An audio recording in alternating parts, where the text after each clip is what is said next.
Hello dear learners, today's grammar topic is use of wood. Okay, so in this video we learn how do we use wood correctly. It is a grammar topic, so let's start today's video. Wood is the past form of will. Okay students, today we discuss that use of wood. So wood is the past form of will. Normally we know that wood is the past tense of will and it's only used in the past tense, but it is not correct. It is not correct, student.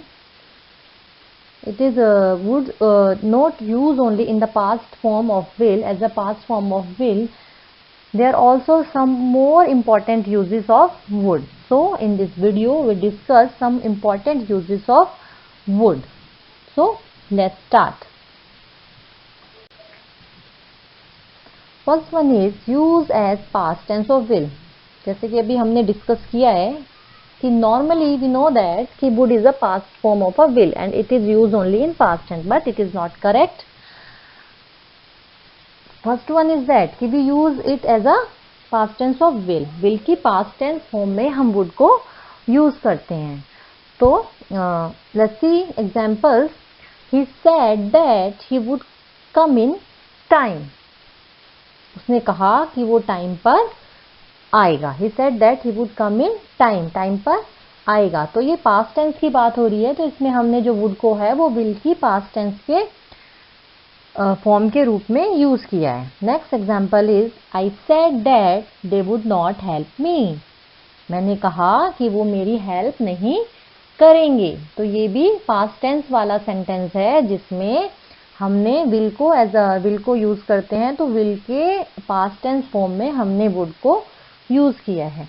ये वाला use normally हम सब लोग जानते हैं और ये एक टेक्निकल मैटर है जिसमें हमें लगता है कि विल को केवल हम वुड को केवल हम विल के पास्ट टेंस फॉर्म के रूप में ही यूज कर सकते हैं. लेकिन अभी आगे हम इसके और भी यूजेस, इंपॉर्टेंट यूजेस हैं, वो डिस्कस करेंगे. सो एक तो ये हो गया use as past tense of will.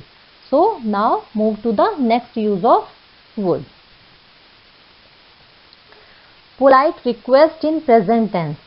Okay children, हाँ क्या सुना? Present tense. तो वुड का यूज हम प्रेजेंट टेंस में भी करते हैं फॉर अ पोलाइट रिक्वेस्ट. अगर हमें किसी से पोलाइट रिक्वेस्ट करनी है तो वुड का यूज हम प्रेजेंट टेंस में भी करते हैं. For example, would you please shut the door.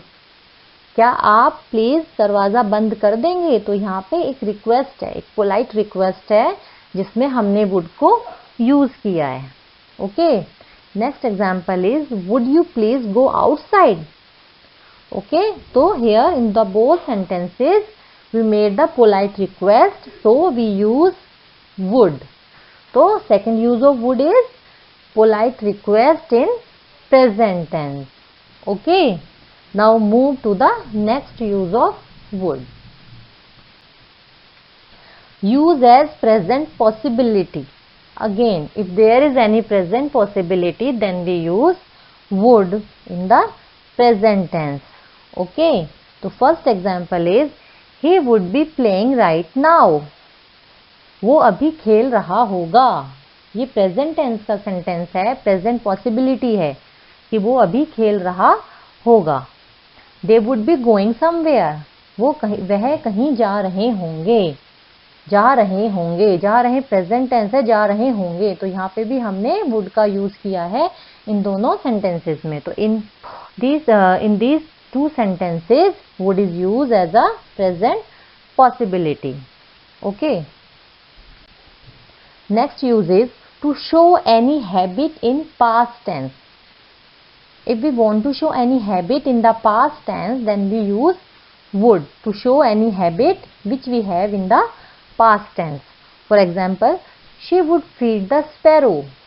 वो स्पैरोज को फीड करती थी, वो उसकी हैबिट थी पास्ट टेंस में. Okay, next example is he would played football.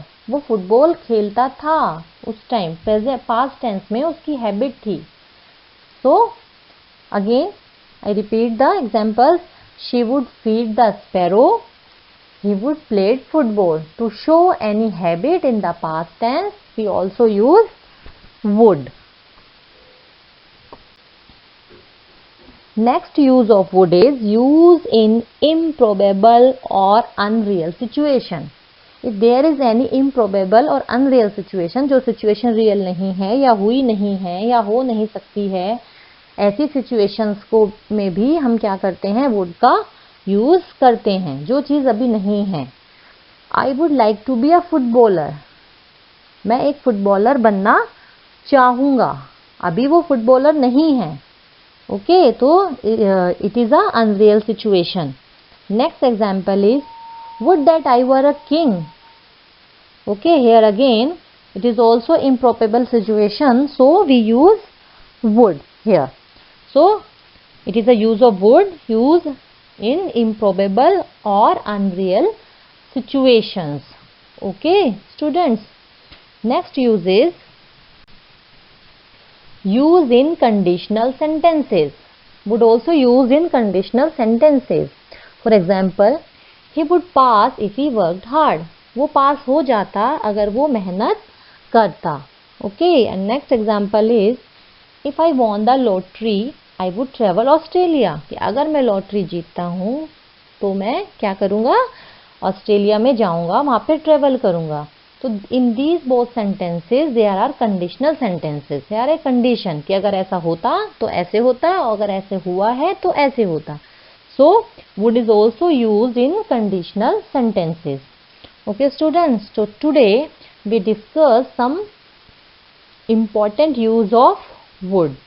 Okay, I hope you enjoyed the video, like the video. Thank you.